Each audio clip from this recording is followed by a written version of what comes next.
are you, Monique? I'm over at the church. Oh, you're at Resurrection? Yes. Okay. I mean, I live in Austin now, but my goodness, I hadn't seen you for a while. I know, right? Well, Yeah, it's been a while. So you moved there now. Yeah. Okay. Yeah, they have a jazzercise class at 6, and then they have line dance at 7. So I'm doing line dance. Oh, cool. I'll be with you guys about 30 minutes. fun. That sounds really nice. So Well, I I'm figured I had to get up and do something. yes, it's nice to get together, isn't it? Uh-huh. I'm glad we have this format to at least talk some, even if it's not a very big group tonight. Yeah. But it's nice to be able to connect, even though we're also such different places. You Yeah. know, Austin, Houston. Yeah. I'm in Yeah. Taos. And I'll just say, you know, for the screen, my name is Carol Kiesling, and what we're talking about tonight is coming out of the closet or living out loud, and the different ways and the different options and how our faith affects that. So what we normally start with is just introductions, and that means saying the name that you want to be called and the pronouns that you use, and just a short answer to an icebreaker. Well, there's so few of us, we don't have to keep it too short. But the icebreaker question tonight is, if somebody comes up to you and says encouragingly, fly your freak flag, and you say, okay, I will. So what color is your freak flag? Oh, we have to have a color? Did you say That's freak like the F-R-E? icebreaker question. Well, I guess I would I So guess first, I'll do first say your name and go your ahead. pronouns. Okay, my name is Monique, and I go by Mickey. And I would say Day because I always knew that I had two spirits. So I guess that's what my flag would be, two spirits with my favorite color, which is maroon and what is it? Like a mauve color, maroon mauve, and any other color to go with it, like a rainbow, mauve in the middle. Oh, nice, nice. Yeah. So a two spirit, I only speak with certain people about it because they look at you weird. But the Indians really understand that about the two spirits. And I denied it for a long time. But then the one spirit gets upset when I deny that one. So I said, okay, we're just gonna still, okay, I will do this for you because you like this, and I will do this for you because you like this. And for a long time, it took me a while to understand myself until I started running across other people with the same two spirit. So that's my story. Oh, that's great. Okay, Gregor. Let's see. Okay, so my name is Krager. I'll answer to any pronoun. It doesn't matter.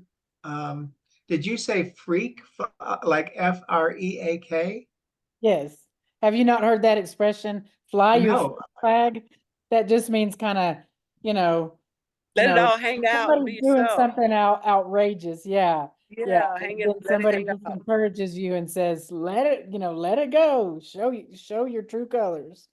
Well, I'd have to make my own, and what I would do is probably just get like one of those paint sets of like, I don't know, 50 or 60 colors, however many I could find, and just take the paint and just throw it and let it splotch Yeah. all over the flag until it was full. And that way I'd have like the most colorful freak flag ever.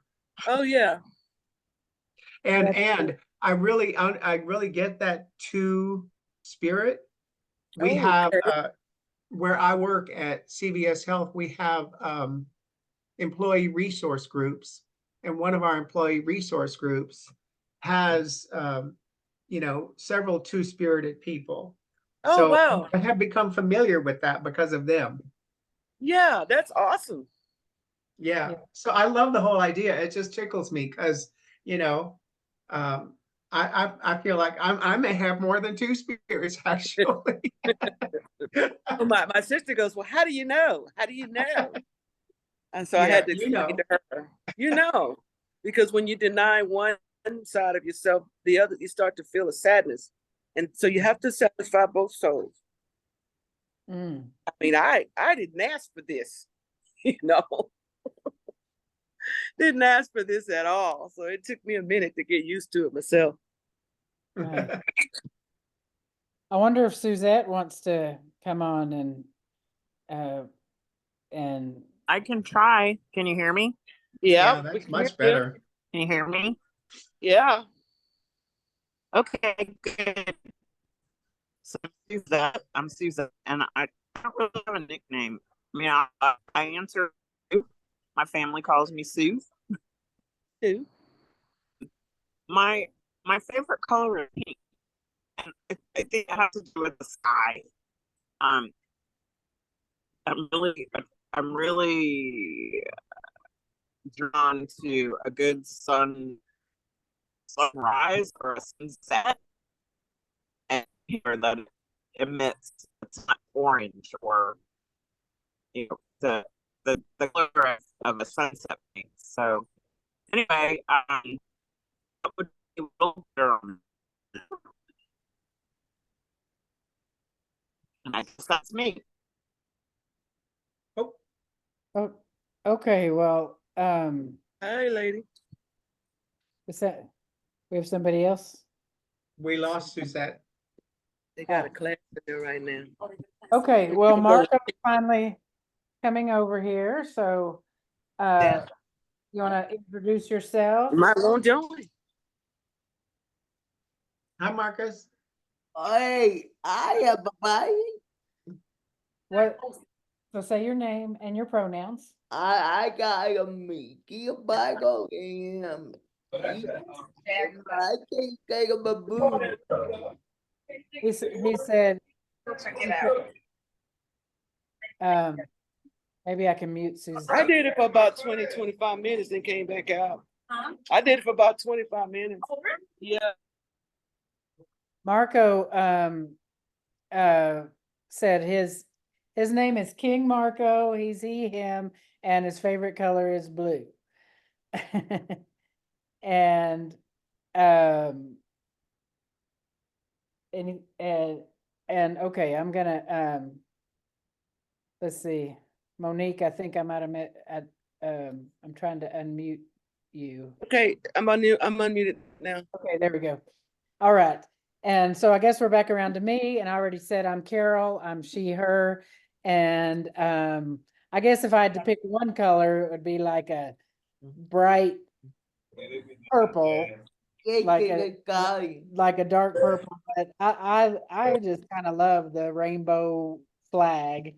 And I like rainbow colors and bright colors, so I would say that.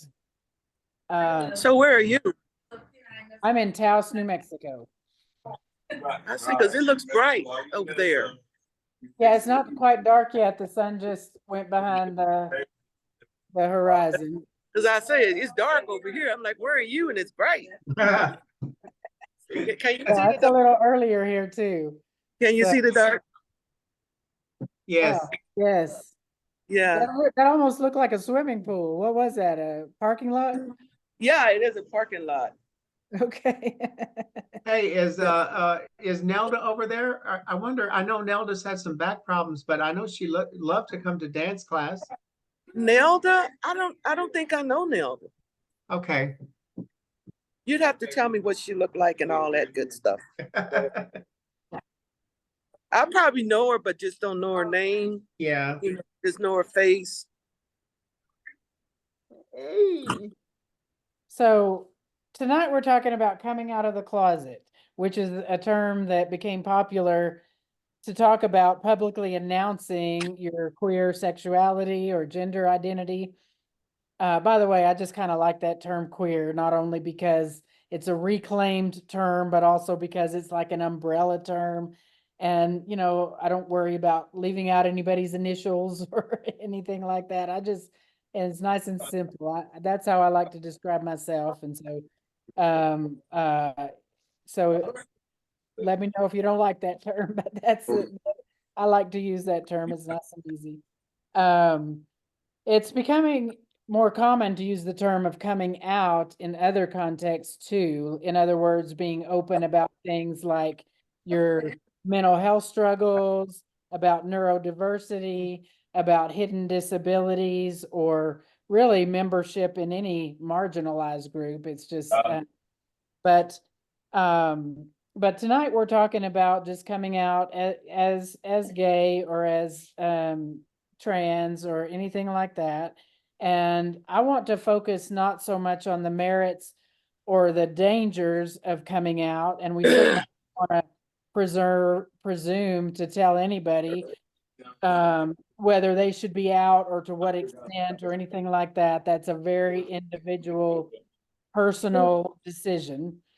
And for some people, it's not a choice. I recently heard somebody use the term visibly queer, and they were like talking about a gender transition and how that and I thought that was a really nice apt descriptor.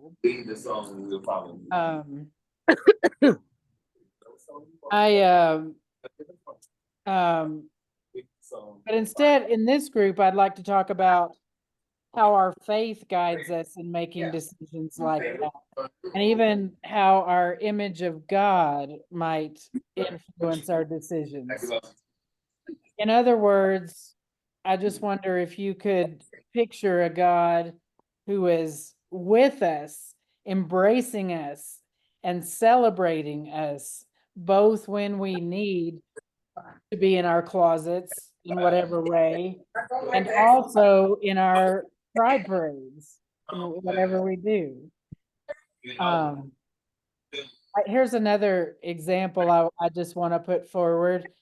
When you hear the shortest verse in the Bible, Jesus wept, referring to his dear friend Lazarus in the tomb, and read the rest of the story where Jesus beckons him to come out, can you imagine Jesus keeping over the fears and injustices that keep us in the closet, and then healing all of those things to make it possible to cry to you to come out like Lazarus did, come out in all your glory, show the world your true self, beyond your dead self, come out and show your real self, God's miracle, God's heart, and fly your freak flag.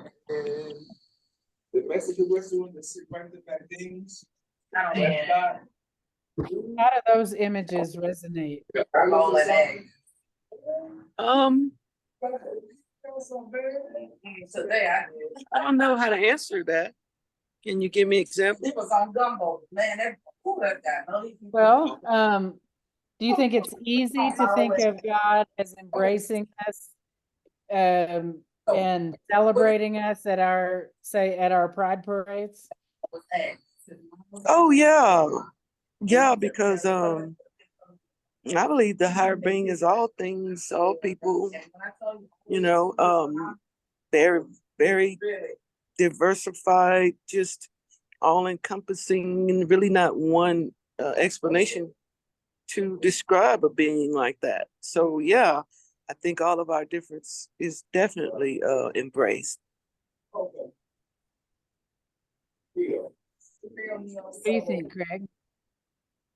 I don't have an image of God per se. I just, I think that everything I can see is God. I think that I actually think that there is nothing that is not God.